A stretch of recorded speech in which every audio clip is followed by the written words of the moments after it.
Mheshimiwa Mwenyekiti, naomba nizungumzie sekta ya usafirishaji katika eneo la bodaboda. Mheshimiwa Mwenyekiti, nchi yetu inalitambua kundi la waendesha pikipiki maarufu bodaboda, lakini mpaka sasa tunaendelea kutengeneza jitihada za kulitambua kama rasilimali na chanzo cha mapato.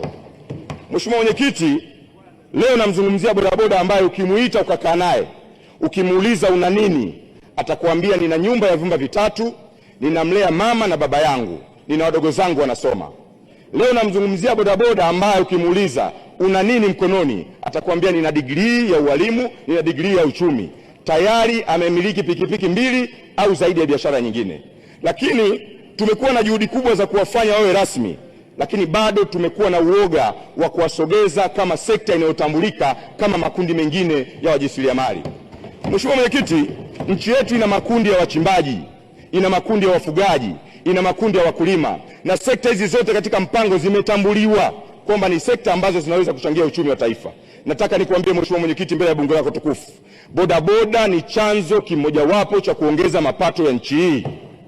Bodaboda wanakadiriwa kuwa zaidi ya milioni 3, na namshukuru sana waziri wa vijana Mheshimiwa Nanauka, alifanya kazi kubwa ya kukutana na vijana mamalishe, hasa wale wanaoendesha pikipiki, na akamwalika waziri mkuu katika mkutano ule. Moja ya jambo lililojadiliwa pale ni uwepo wa masharti magumu sana ya kuendesha shughuli hii, na tunaichukua kama shughuli ya dharura ya usafiri, lakini sio sehemu ya kutengeneza uchumi wa taifa letu. Sasa basi, mimi nilikuwa na mapendekezo yafuatayo. Moja, sambamba na kutambua bodaboda sasa hivi sio kuwekea hofu kabisa, tayari wameanza utaratibu mzuri wa kujisajili, na wakijisajili kwa namba na idadi yao, tukiwapunguzia baadhi ya masharti tutaweza kupata fedha nyingi sana. Mfano, tuanze kwenye eneo la leseni. Mheshimiwa Mwenyekiti, kwa sasa serikali inamtaka bodaboda mmoja dereva apate leseni kwa shilingi 70,000, lakini tuna bodaboda milioni 3. Mpaka leo ninapozungumza, asilimia 20 tu au chini hapo ndio walioweza kwenda na kuchukua leseni zao kwa fedha ya shilingi 70,000.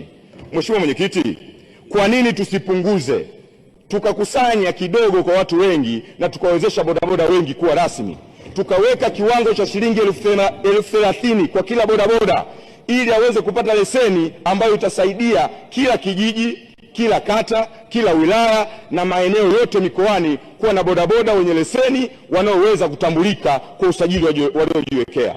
Pale Ilala, Mheshimiwa Mwenyekiti, wameanzisha utaratibu mzuri sana wa dashboard maalum ambayo kila bodaboda anajisajili.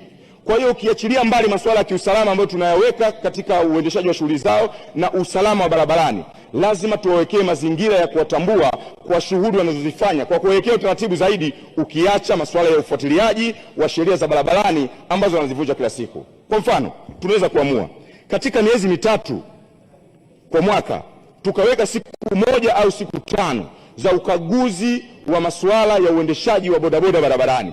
Tukaitumia siku hizo kukagua yale yote yanayohusu wao, kama ni leseni, kama ni leseni au ni utaratibu wa usajili wao, ili kuwawezesha bodaboda hawa waweze kufanya kazi kwa utulivu kuliko kila siku kuendelea kuwakagua. Mheshimiwa Mwenyekiti, niliona nichangie maeneo mawili na kushukuru sana. Asante sana, naomba kuwasilisha.